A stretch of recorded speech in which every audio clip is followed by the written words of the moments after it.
Guys, video lammaffaatii walitti deebinee jirra. Akkuma asirratti argaa jirtanii videoon kun qophii firoof ta'edha biyya Kaayiroo keessatti. Maashaallah Aleek Habitti baga milkooftee otoo waanyituu kan horuu horaa isa jedhan sun dhugumadha. Yeroo hundaa argachuu namaatti gammachuu yaalii godha. Abumsi namaa homaa tokko faayidaa isiniif hin qabu. Argachuun nama baay'ee nama gammachiisa. Dhugaa dubbachuuf taanaani firoon kun baay'ee natti tolti. Dubbii haasoftullee kiiloo qabdi. Haga dubbattullee kiiloo qabdi. Isaaba qabdi. Dhugaa rabbi tokkichaa baga gammaddee. Haati Faaxee immoo ani fira Kaayiroo keessaa hin qabu. Warri fira Kaayiroo keessaa qabdan, fira Kanaadaa keessaa qabdanii baga gammaddanii. Ani kunoo yeroo hunda nama gaggeessaa anaa fi Dooftor Aslii yookaan Ummu Seenaa yeroo hunda nama gaggeessuu beekamna. Keenyi immoo yoomiidha kan jedhuutiin haati Faaxeenis gama sooshaal miidiyaa ishee feesbuuka isheetiinis yaada tokko tokkoon darbataa jirti. Akkasikaa kanni waan siif qophaa'e achiin dhibatu. Akkasikaa anillee ka'eetanis carraa kiyya biyya Kanaadaa imaluuf qophiirran jira. Akkas isiniin jedha hordoftoonni Ummu Seenaa yookaan deeggartoonni Ummu Seenaa deeggartoonni Ummu Firaa'ol yookaan Zeenabaa haadha manaa Reedii hangafaa jireenya baqaa biyya Kaayiroo keessatti waliin jiraatanii har'a kunoo biyya sadarkaa lammaffaa eegaltee jirti. Asumarraanuu irra deebinee gongiraa jennee jirra. Ummu Firaa'ol haati dhiiraa kufteen kuftuu inni jedhan suni dhugumadha. Asirratti immoo gaaffii wayii tokkoon qabaa. Kun gaaffii mataa kiyyaati. Yeroo tokko Reediin kun nama gaariidha. Haadha manaa taati. Haadha ilmoo isaati. Osoo nama tokkooti lakki ilmoo kiyya sittiin kennu jedhee ispoonsara sana jalaa gubuu danda'a. Dhugaa dubbachuuf taanaani fakkeenya isinii kaafnee haati shanee yeroo darbee miidiyaa irratti jechuudha nama kuma 40 ammoo nama 17,000tiin daawwatamaa turte. Ispoonsara sana naa kenni, imeelii sana naa kenni jennaan dhowwatee amma kunoo yeroo hunda teessee kaateetu miidiyaa kanarratti boossi. Dhugaa dubbachuuf taanaani namni barate jechuun ikkoo waa hedduu nama fayyada. Dhugaa Reedii asumarraan illee atis galatoomii jechoota hundaa dandeessee rukuttaa hundaa dandeessee jechi ilmi namaa kun homaa tokko nama hin godhu. Atis har'a waraqaan biyya lammaffaa kun deebi'eefi jennaan waraqaan Kanaadaa deebi'eefi jennaani lakki hin deemtu jettee yookaan daa'ima kee hin orgine daa'imni kiyya isuma duukaa haa deemu jettee osuma garaan si boora'uuti. Yaa bultii kana keessatti baay'ee ulfaataadha. Dhugaa rabbiin nama haadha manaaf abbaa manaa dhiisaati, nama qullaa waliin ciise dhiisaati, namni uffata tokko uffatee waliin rafe yookaan namni guyyaa tokko waliin taa'ee shaayii tokko dhugeeyyuu nama dhukkubsa. Akkasuma gaa kaleessa gaa kunoo daa'ima isaa baatee riippoortii keessa naannaa ture. Daa'imni illee bararaan geenyaan abbaatti maramee abbaa gadhiisuu dide. Hedduu garaa nama balleessaa, hedduu garaa nama booressaa. Yaa hugaa maal godhuree dirqama hireeti. Akkasi kaatis immoo akkuma duraan jenne viidiyoo tokkoffaa irratti kan dubbanne atuu ni beektaa akkuma Dooftor Aslii si gaafate hin fiddaa jennaan nan fidaa rakkoon qabu anis achumaan gaahaa malee jette. Akkuma carraa kunoo sii milkaa'ee atis abbaa manaa kee futti fadhu.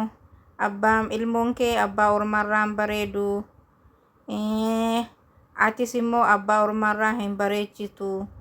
Kanaafuu isin lamaan illee osoo walitti deebitanii jireenya mataa keessanii jiraattanii irra bareedduudha. Namni ilmoo wal gidduu qabu kun baay'ee cannaqama.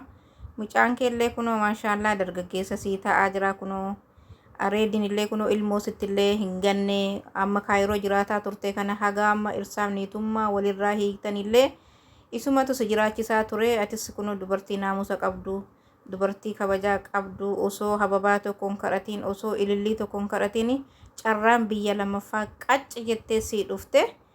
Otoon kan murtuu muruu kan horu horaa isa jedhan sanaa Ummu Firaa'ol akkasika yaa bareedduu namaa yaa bashaasha namaa obsii miidiyaa kanarraas fakkeenyu fakkaatti jedhan si fakkaatti namni hunduu abbaa manaa hunda wajjin jira miti abbaa manaa wajjin wal dhabee jira garuu atis guyyaa tokko abbaa mucaa kiyyaati jettee irra lolta malee hammeenya isaa guyyaa tokko gadi baatee dubbattee hin beektu kunis si kabachiisee kunis naamusa sitti kennee dhugaa dubbachuu taanaanii dubartiin tokko abbaa manaan ishee hamaas ta'u badduus ta'u miidiyaa irratti gadi baatee akka hin taane odeessuu hin qabdu.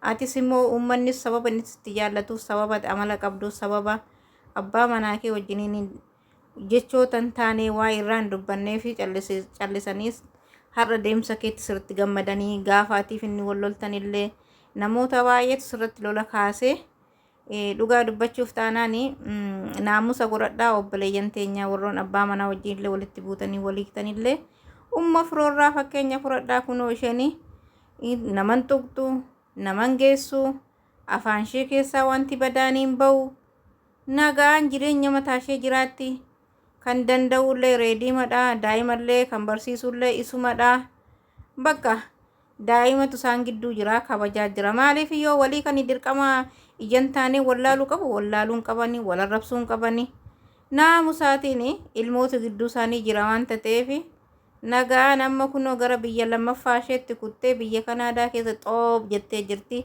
qilleensa Kanaadaa afuunfataa jirti ummu Firaa'ol teenya dhugaa hedduu si jaallannaa dhugaa yeroo abbaa kee wajjiniin taphattee bashannantu yeroo sanaa namatti tola gaayaa toota eeyoo silaa maatii guutuudhaan wal duukaa deemantu bareedduudha.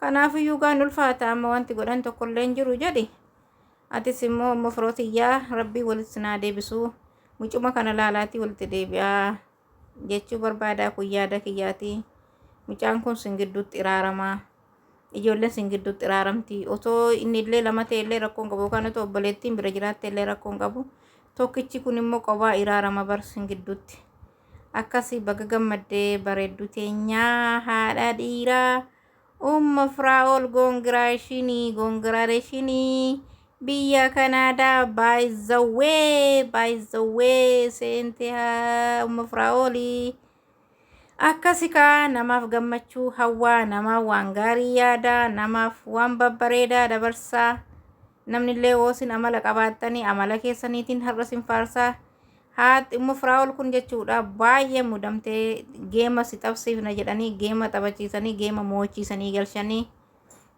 kana hundaayyuu homaan dubbanne calliftee afaan qabattee haftee ila waaqayyo gaafa balbala sii banu har'an jedhu booriin jedhu ati dubartii obsa qabdu ta'e malee nama obsa qabaatu ta'e malee nama dafee tabsaa kutuun ta'e malee ati obsa qabaatte taanaan eessayyuu naqu hireenke inuma milkoofta otoo isheen gadi miidiyaa kanarra baatee akkan taaneen ta'in hin safuun fixatin nagaan carraan biyya lammaffaa xoob jedhee ishee bira ga'e asilillee rabbiin isaa fiduu fi asumarraan immoo maqaan isheeyyuu ati faaxeellee karaarra jirti imeelarra jirti rabbiin ishee gammachiisu jechuu barbaanna asumarraanuu galatoomaa horaa dagaagaa ummata fiqirii hin qabne shiggirii siniin jedha kaayaa ummata keenyaa chaaw olmaa gaarii sheer laayikii gochuun dagatinaa siniin jechuu barbaanna kun yaada keenyadha galatooma